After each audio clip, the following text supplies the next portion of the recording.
둘, 셋. 안녕하세요. 승고쌤입니다. 오늘은요, 학교에서 AI 선생님이라고 불리는 분이 한 분 계시다고 합니다. 직접 지금 자리에 와 계시는데요. 인사 같이 나누고 소개드리면서 시작하겠습니다. 안녕하세요, 선생님. 네, 안녕하세요. 반갑습니다. 네, 자기소개 부탁드리겠습니다. 네. 안녕하세요. 저는 서울 위례초등학교에서 4학년 담임교사를 맡고 있는 김진주입니다. 저는 학생들이 질문하고 탐구하며 또 이런 살아있는 배움의 그런 현장으로 느낄 수 있도록 교실을 구성하고 있는 AI 에듀테크를 아주 즐겨 쓰는 교사입니다. 네, 그리고 제가 관련해서 프로그램을 많이 운영을 하다 보니까 전에 학교에서도 그렇고 이번 학교에서도 그렇고 AI 선생님이라고 불리더라고요. AI 선생님. 네. 그래서 이제 복도에서 지나다니면서 아이들이 이렇게 저를 보면 AI 선생님이다 이러면서 손가락으로 가르쳐요. 제가 아는 그 의미인가? 어떤? 이게 그냥 로봇 같은 느낌. 그 툴을 잘 쓰신다라는 의미 아니에요? 그래서 저도 이제 아이들이 왜 그럴까 생각을 해봤는데, 이제 저희 반 학급 학생들한테도 제가 AI 교육을 워낙에 많이, 디지털 교육을 많이 하고, 네. 그리고 관련한 프로그램들을 저는 학교 학생들한테 굉장히 많이 좀 하고 있어요. 그러다 보니까 그 대상 학생들이 1학년부터 6학년까지 네. 좀 다양하고, 그리고 저희 반 학생들도 우리 반에서는 이런 걸 배웠어 라고 옆반 친구들한테도 얘기하고 그러다 보니까 아이들이 저 선생님은 AI 디지털 교육을 하시는 분이다 라고 해서 어떤 아이들은 심지어 제가 AI 디지털만 하는 전문 선생님인 줄 아는 학생들도 있어요. 네. 재밌네요. 그러면 이 시작부터 한번 들어보면 좋을 것 같은데요. 학부 때 뭐 저희가 흔히 연결 직장을 생각하는 이제 컴퓨터 교육과거나 이렇게 이 관심이 어떻게 시작되었는지 이야기를 좀 들려주시겠어요? 네, 사실은 저는 이제 완전히 그 디지털 쪽하고는 관련이 없는 것을 전공을 했어요. 그래서 이제 사실 저는 교대에서 초등교육을 전공을 했는데 그 중에서도 심화교육은 국어교육이었고요. 그리고 이제 석사도 했는데 석사는 또 환경지속가능 발전교육이에요. 그러다 보니까 사실 AI 디지털하고는 전혀 관련이 없는 그런 학부나 이런 전공을 했는데 이제 어느 날 친구가 한 명이 이런 그 당시에도 이제 있었어요. 네. 미래교육 박람회라고 거기를 한번 같이 가보자라고 해서 이제 갔는데 제가 사실 했던 그런 교육들과는 너무 거리가 먼 그런 디지털과 관련된 내용들이 많이 있는 거예요. 그래서 처음에는 이제 그렇게 이런 게 있구나 하고 그냥 이렇게 지나쳤었는데 저희 학교에서 제가 우연히 이제 디지털 새싹 캠프라는 걸 운영을 하게 됐어요.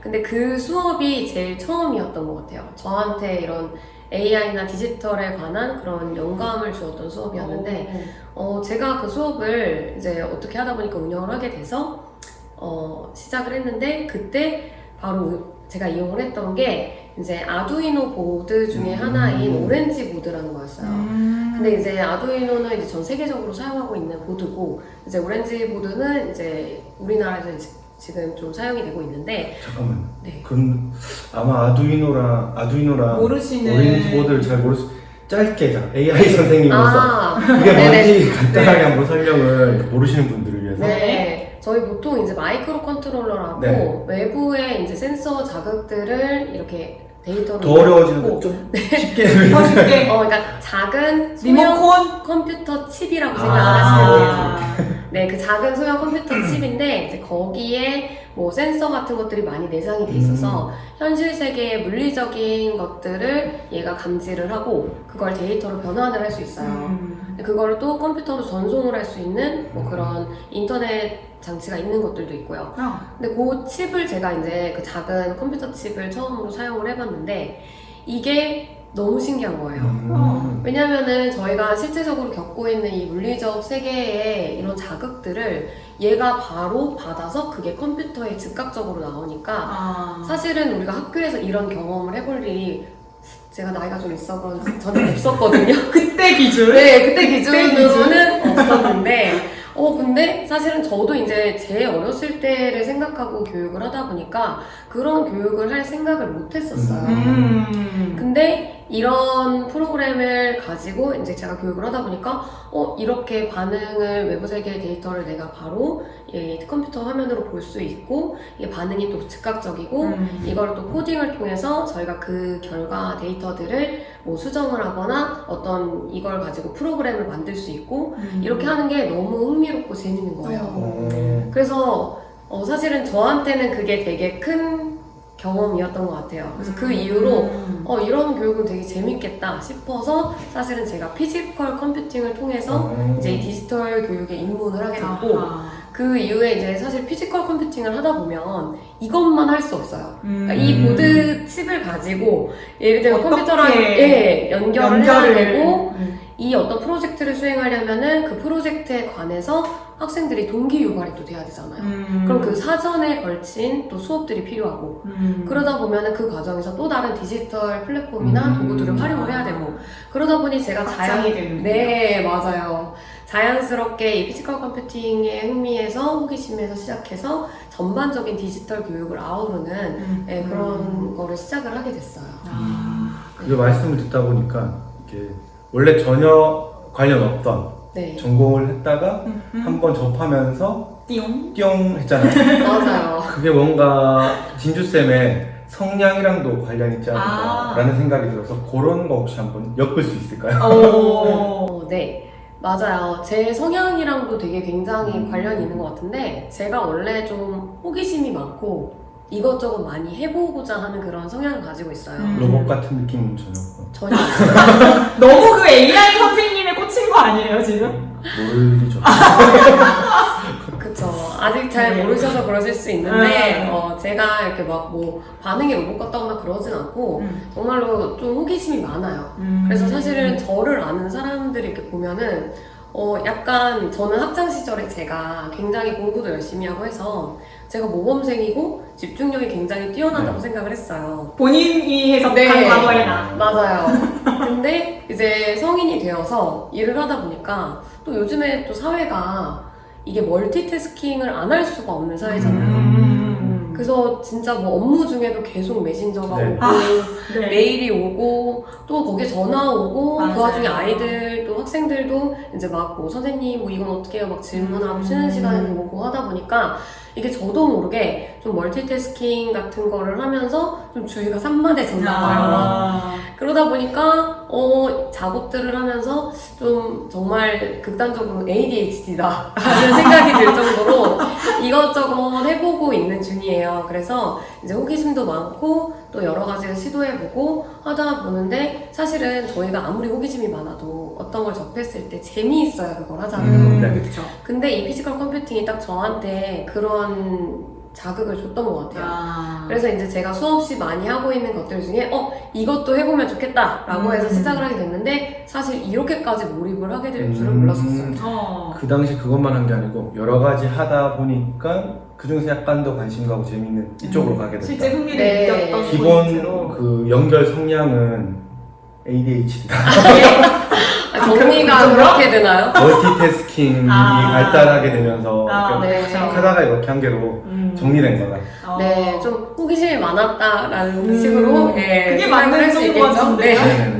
네. 근데 정말로 그때 이제 그 전에는 사실 제가 교육적으로 엄청 몰입을 하고 있던 건 사실 없었어요. 그래서 이제 뭐 아이들은 당연히 사랑하고 교육을 열심히 사명감을 가지고 했지만 어떤 교육적인 특정 부분에 제가 막 여기 되게 흥미롭다 해서 몰입을 했던 부분은 없었는데 사실은 이 디지털이 저의 그런 것을 직업적인 것에 대해서 만족도라든지 사명감을 더 높여주는 것 같아요. 그런 면에서. 선생님 그러면 이렇게 그 디지털 교육과 관련해가지고 몸을 담으시면서 조금 더 이제 교직에 대한 사명감이나 전문성이 스스로도 높아지셨다는 이야기 해주셨는데 그 성장의 과정에 어떤 부분이 있었는지 좀 구체적으로 설명해 주시겠어요?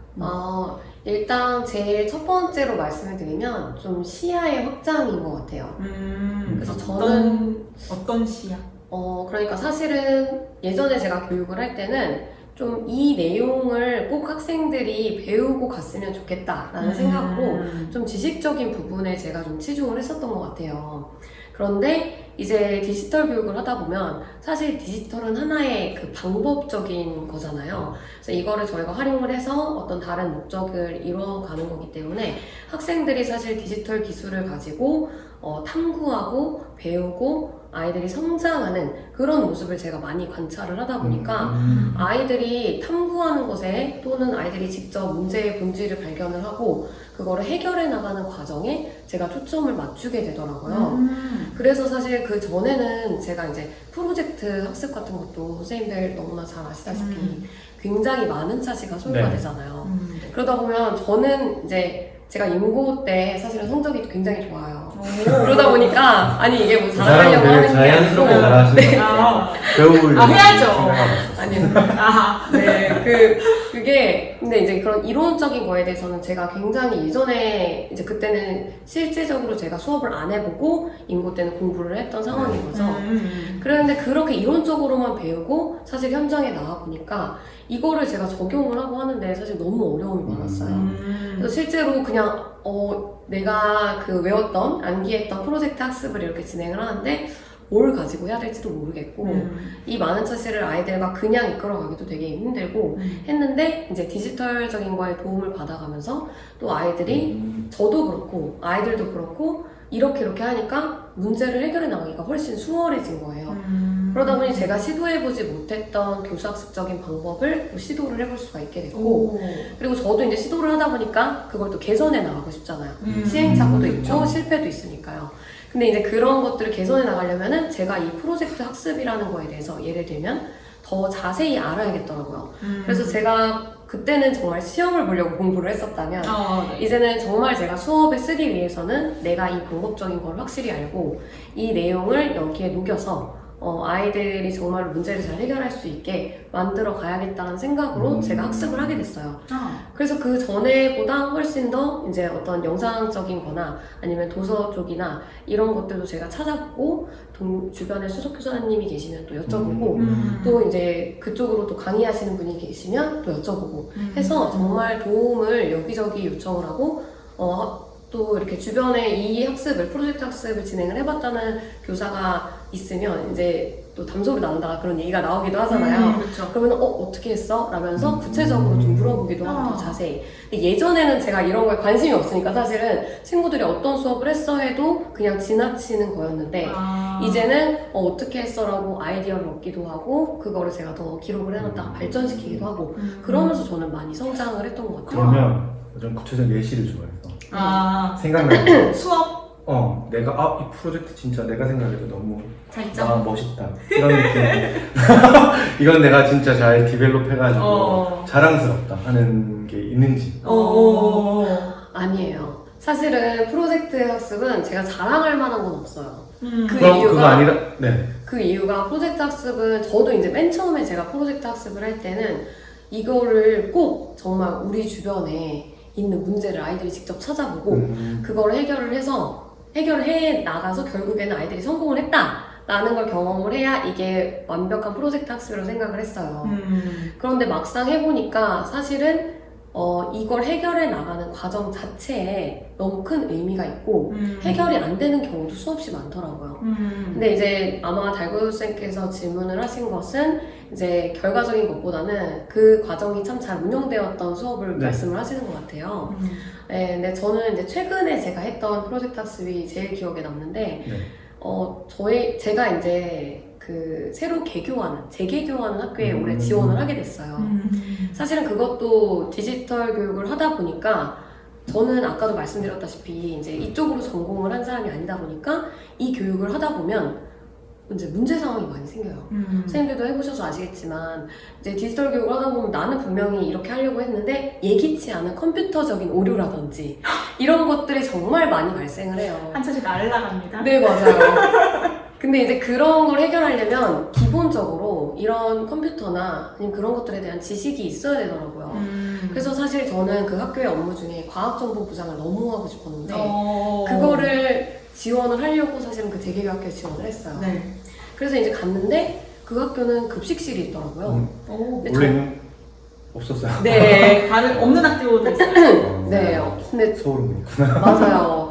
근데 네. 저는 사실 없는 학교만 지금까지 십몇 년을 쭉 다녀와서 아. 급식실이 있는 학교는 처음 가봤는데 있어 보신 분은 아시겠지만 그 소음이 장난이 아니었어요. 맞습니다. 근데 저는 사실 그 소음을 처음 경험하다 보니까 왜 이렇게 시끄럽지? 라고 생각이 든 거예요. 애들의 네. 근데 이제 그 거의 전교생의 절반이 저희는 반반씩 나눠서 네.